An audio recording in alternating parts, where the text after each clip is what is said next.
Hello, ladies and gents. Welcome to another fabulous week of English 410. You're a month in. Congratulations, kudos, booyah, all that good stuff. This week we are working on conceptual models, analyzing them and creating them, which is very fun and very exciting. Conceptual models sound like all fancy and highfalutin kind of stuff, but really it's just a visual aid that accompanies a text that enhances the reader or audience's understanding of that text. So the major assignment is going to be revolving around this idea of conceptual model analysis. So for the discussion board that's due on Wednesday, as well as the major assignment that's due on Sunday, you'll be reading Developing and Validating a Quantitative Measure of Organizational Courage by O'Hara and Strauss, which the title makes it sound like very complicated.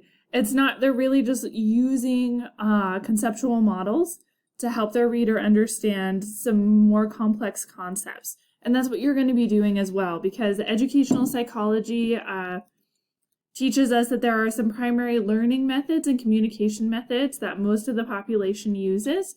The primary three are auditory, kinesthetic, and visual. Auditory meaning you hear and process information best by hearing it, like recorded lectures. A lot of teaching revolves around auditory learners. Or visual learners, people who like to see something more concrete, text written on a page, written on a whiteboard, posters, PowerPoints, that kind of thing. Those visual learners get engaged that way. And then the kinesthetic learners are people who learn by doing. So using your hands, applying something, that really hands-on experience falls under that kinesthetic learning. And so what conceptual models try and do is they engage the visual learners in a more meaningful and concrete way. So we're going to be doing that as well, because of course we want to widen our reach in our audience base. And so conceptual models are just a visual that accompanies a text. You've probably come across this in newspapers and magazines. Anything you read online now has visual components to it. And so we're going to be working on analyzing how these components are used and then creating our own to emphasize ideas we have. And so the first thing you're going to be doing is reading that article and then using this conceptual model from Kilman and O'Hara and Strauss. And then you're going to be writing a couple paragraphs, 2 or 3 paragraphs that explain the conceptual model to your audience. You can summarize the words of the author. Just make sure you're using the APA format citation that we learned a couple weeks ago. You're going to identify which 4 types of the organization your company fits in. Use your imagination, have fun. Identify a specific problem and recommend solutions based on the article. And then make sure you stress the significant and memorable point to your decision-making audience, something that they might have some buy-in with. Then the second part is you're going to create your own conceptual model about one of these topics in the bullet-pointed list. And hopefully this doesn't feel too limiting because these are very broad topics. Cyber threat awareness.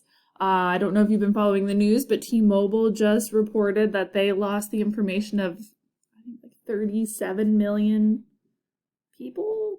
They got hacked and they lost important information like phone numbers and addresses and dates of birth and passwords and stuff. Important things. So cyber threat, always something good to think about. Intergenerational conflict in the workplace. Is there ageism that happens? Are newbies hazed by the folks who have been around longer, the veterans? So intergenerational conflict, you could talk about that. Leveraging interdependence among divisions of labor. How do you work together? How do you delegate? That kind of stuff. Managing ethnocentrism. Is there any racism that you've experienced in the workplace? Mentorship programs. Are they helpful? Are they useful? Are they not? Teamwork and collaboration. Everywhere I've worked wants to have good teamwork and collaboration. Everywhere I've worked has room for improvement with teamwork and collaboration. So that is something that you could do your visual on. Trainings or professional development, trust among colleagues, really broad things that you could then address in your visual. After you've done some research and created your visual, then you're going to go ahead and in a couple sentences explain how to interpret your conceptual model. What meaning does it hold? How might this deepen somebody's understanding of your concepts? How might someone benefit from using this visual to accompany a text? All that kind of good stuff. So check that out. This is that two-pronged approach to understanding conceptual models. First to analyze them, and then to create our own. And on Wednesday, when you do your discussion board, you're going to be getting a little bit more of that building practice. Like I said, everything in this class builds, ideally. And so this Wednesday discussion is going to build toward your Sunday assignment. So you're going to be already familiar with this article by the time you get to Sunday, because it's what your Wednesday assignment's about.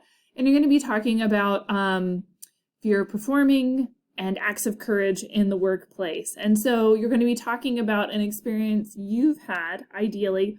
If you don't want to use the name of where you work, that's totally fine. You can come up with a pretend name, like cubicle land business, or automotive industry business, or, it doesn't have to be the specific name of the place you worked. You can make up your own if you don't want to out anyone. Then if you don't have a lot of work experience, you can also talk about volunteer experience, anything charitable or community service oriented that you've participated in. You could talk about that as well if you don't have the work experience you want to rely on. So you're going to be using this conceptual framework to talk about your experience working with the x-axis and y-axis of courage and fear. So you're going to be discussing it, and then in a paragraph of 6 to 8 sentences, doesn't have to be super long, describe your experience there. And for this discussion board, you do need to reply to a peer, so make sure you're doing that. Choose one that you can respond to with empathy or knowledge about, expand on the conversation, all of that good stuff. So you will be needing to reply to at least one peer in this discussion board. And that's what we're working on this week. Lots of fun things revolving around the idea of conceptual models and conceptual frameworks. Sounds all very academic and fancy, but really, when you boil it down, it's just working with visuals that enhance and deepen the audience's understanding of a text. Sound cool? Yeah? Awesome. All right, so let's get to work on it. If you have any questions, reach out and let me know. I'm here to help.